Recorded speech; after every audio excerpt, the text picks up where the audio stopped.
Good morning बच्चों। Class 10 विषय हिंदी। आज हम आपको छंद के बारे में बताएंगे। कल हमने आपको अलंकार के बारे में बताया था।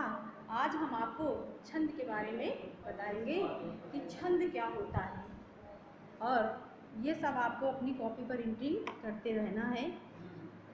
छंद का मतलब होता है लय युक्त, संगीतात्मक और सुव्यवस्थित किसी चीज़ को नियोजित करके रखना, जिसमें लय हो, संगीतात्मकता हो, सुव्यवस्थित हो, उसे हम छंद कहते हैं। अब देखिए, छंद काव्य के प्रवाह को, छंद क्या करता है? छंद काव्य के प्रवाह को, छंद काव्य के प्रवाह को लय युक्त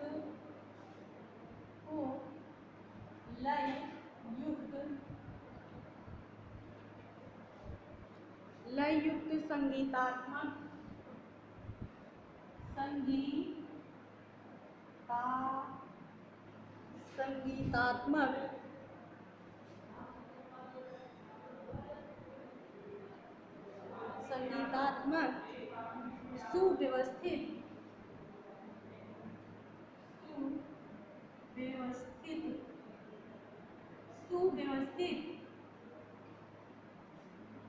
और नियोजित करता है,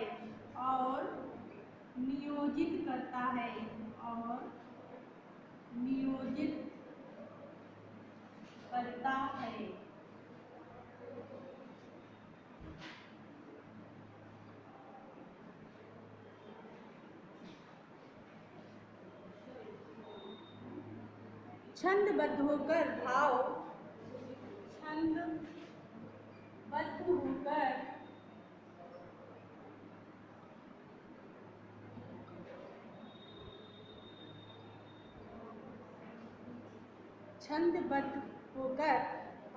अधिक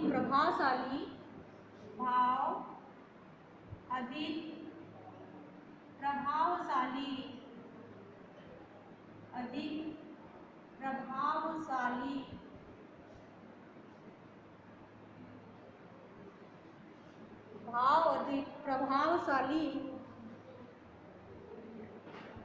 अधिक हृदयग्राही, अधिक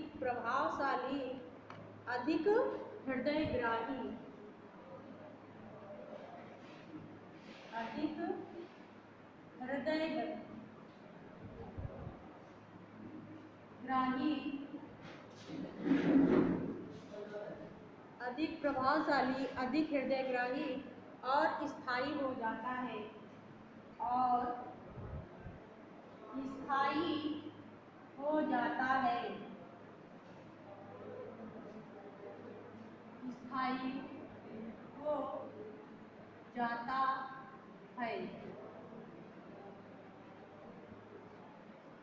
स्थायी हो जाता है। छंद काव्य को स्मरण योग्य बना देता है। छंद काव्य को स्मरण योग्य बना देता है।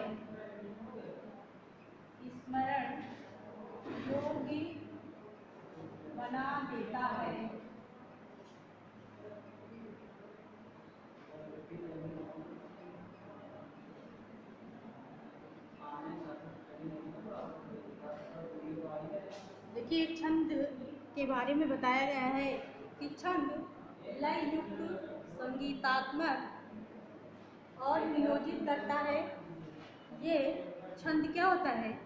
छंद अधिक प्रभावशाली होता है और हृदयग्राही होता है। और बताया गया है कि ये छंद क्या होता है?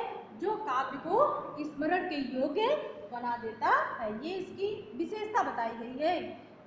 छंद की विशेषता क्या बताई गई है? ये काव्य को स्मरण के योग्य बना देता है। आगे हम आपको बताएंगे मात्रा। इसमें क्या क्या होते हैं? तो उसमें से 4 भाग होते हैं। इसके 4 भाग बताए गए हैं। मात्रा मात्रा यति यति कहें या विराम,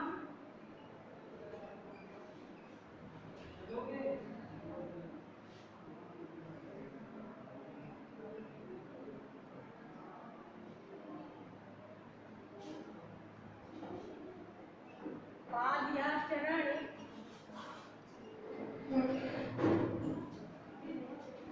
अगला है 3 होते हैं, बताए गए कौन कौन से? मात्रा, विराम और चरण।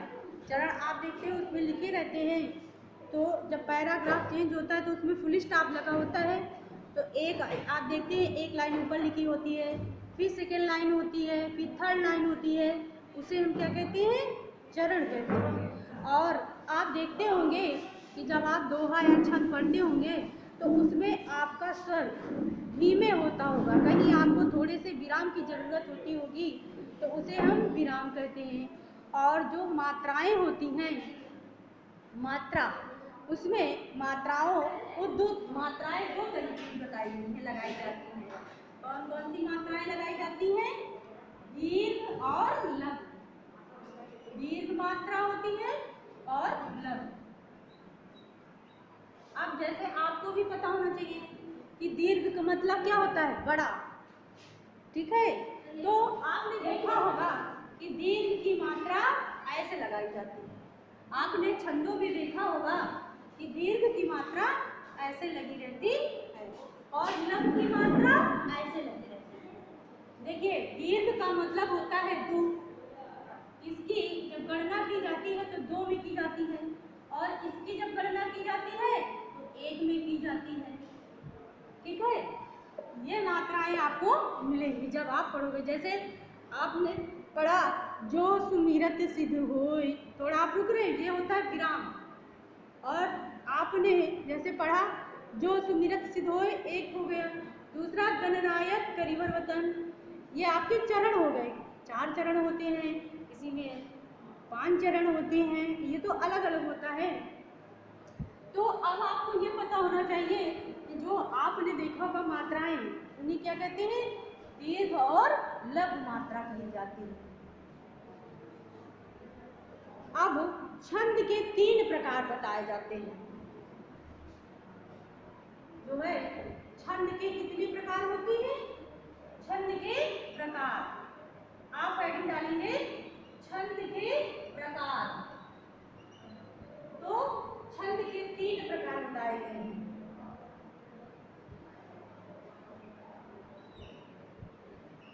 कौन कौन से बताए गए हैं? वर्णिक छंद,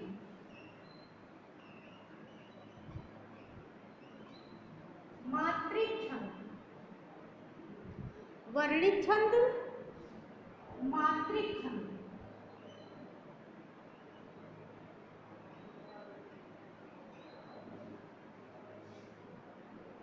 वर्णिक छंद होता है, मात्रिक छंद होता है और मुक्त छंद होता है। मुक्त, देखिए हमने बताया ना छंद 3 प्रकार के होते हैं।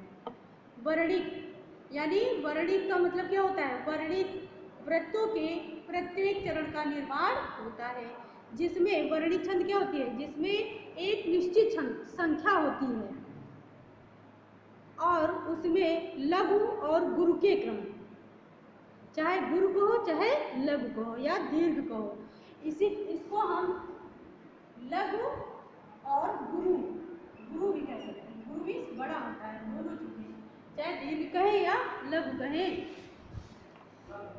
तो बताया गया है कि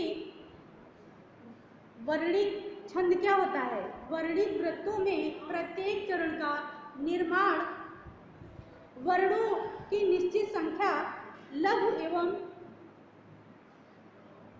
गुरु के क्रम के अनुसार होती है। जैसे अनुष्टुप छंद, द्रुत विलंबित छंद, मालिनी छंद, शिखरणी छंद, ये वर्णिक छंद के प्रसिद्ध छंद हैं।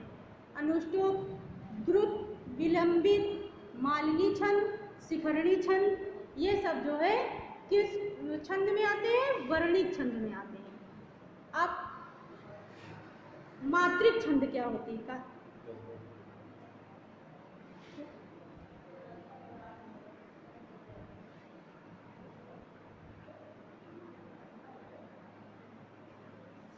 सर अभी टॉपिक तो नहीं खत्म है, फिर से स्टार्ट कर दीजिए।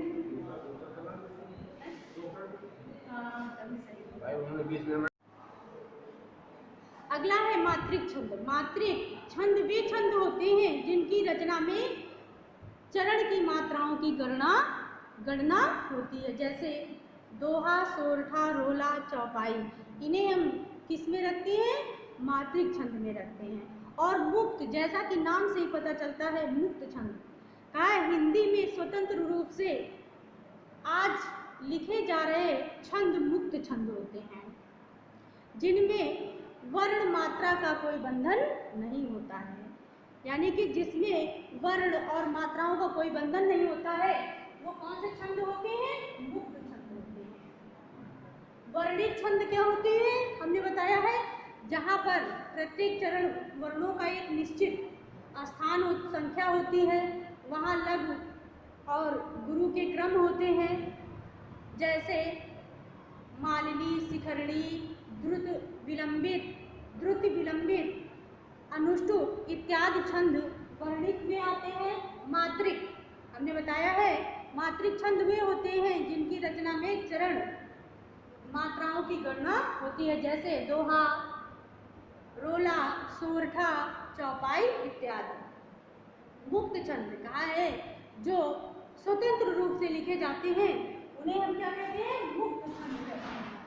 अब हम आपको बताएंगे कि आपके पाठ्यक्रम में दो ही छंद हैं। कौन कौन से हैं? दो छंद। आपको लिखना है पाठ्यक्रमानुसार, ऐसे पाठ्यक्रमानुसार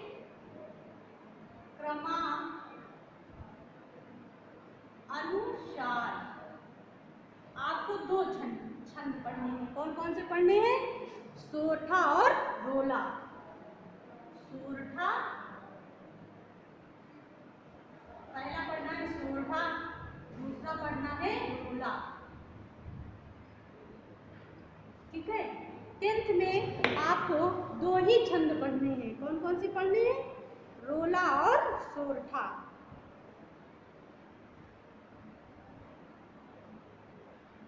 अब फिर आपको लिखना है सोरठा छंद की परिभाषा। क्या लिखना है? सोरठा छंद की परिभाषा।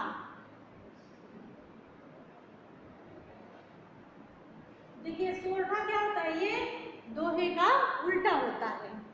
इसमें प्रथम और तृतीय चरण में 11-11 मात्राएं होती हैं, द्वितीय और चतुर्थ चरण में 13-13 मात्राएं होती हैं। ये दोहे का उल्टा होता है। ये दोहे का उल्टा होता है।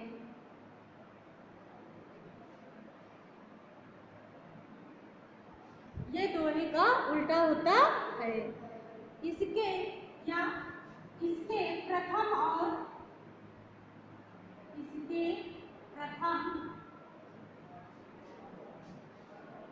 और तृतीय चरण में, प्रथम और तृतीय चरण में, इसके प्रथम और तृतीय चरण में कितनी मात्राएं होती हैं? 11-11 मात्राएं होती हैं। 11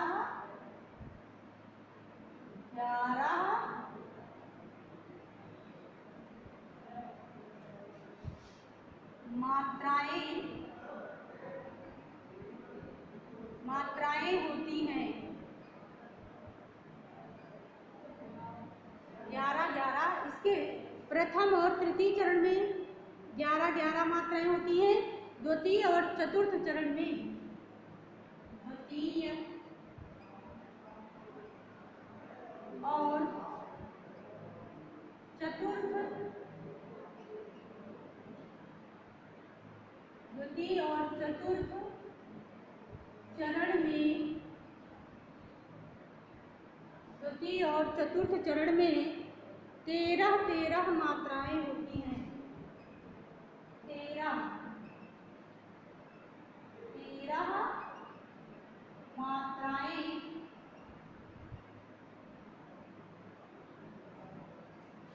होती हैं। कितनी होती है? 13 मात्राएं होती हैं। अब उदाहरण है इसका, जो सुमिरत सिद्धि होय। उदाहरण लिखिए,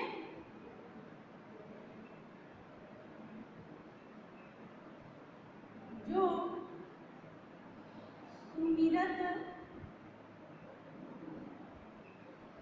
सुमिरत सिद्धि होय,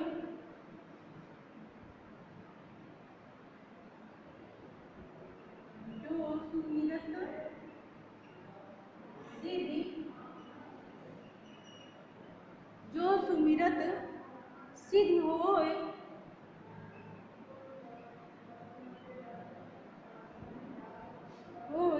और गणनायक करिवर बदन,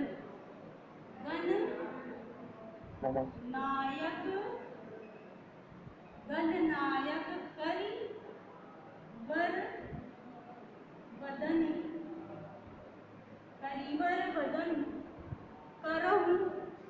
करिवर बदन करहु अनुग्रह सोय।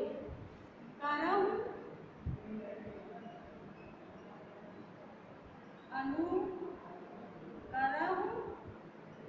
अनुग्रह सोय, करहु अनुग्रह सोय, और बुद्धि राशि शुभ गुण सदन, बुद्धि राशि शुभ, बुद्धि राशि शुभ गुण सदन, शुभ गुण सदन।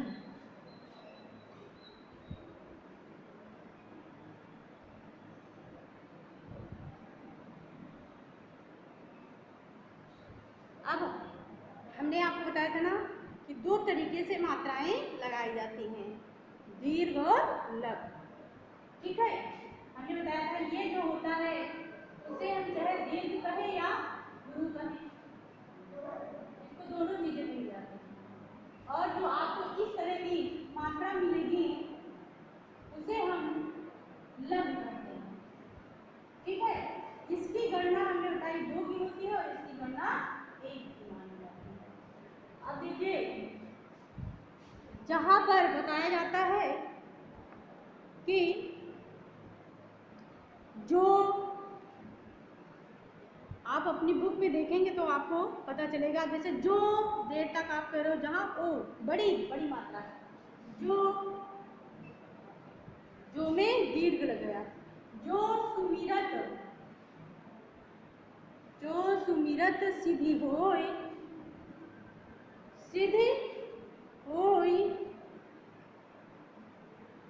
गणनायक करिवर बदन, गणनायक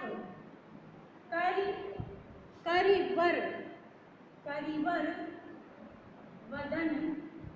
ठीक है, अब मात्राएं जोड़िए, आप देखिए, 2 1 3 3 1 4 5 6 7 8 9 10 11। कितनी आई मात्रा? 11 आ गई यहाँ, 11। इसमें देखिए 2 1 2 2 4 5 6 7 8 9 10 11 12 13। कितनी आई? 13। इसी तरह आप फिर जब लगाओगे इसमें भी करहु अनुग्रह सोय ऐसे लगेगी, इसमें भी आपकी कितनी गणना आनी चाहिए? करहु अनुग्रह सोय,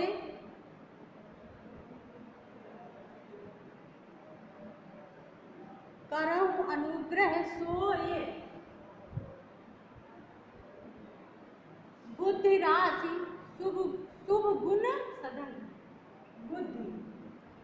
बुद्धि राशि बड़ा रा है शुभ।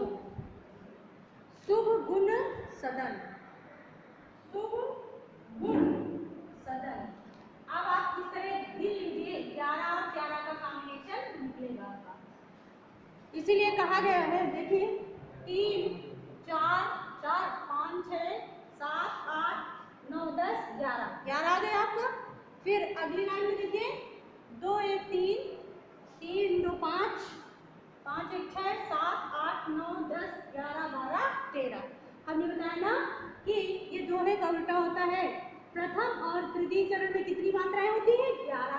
तो ये आपका प्रथम हो गया और ये आपका तृतीय चरण हो गया। ये प्रथम और ये तृतीय, तो दोनों में 11 निकल आई। अब कह रहा है चतुर्थ, द्वितीय और चतुर्थ में 13। तो ये द्वितीय चरण हुआ और ये चतुर्थ हुआ। तो कितनी हो गई? 13 13 मात्राएं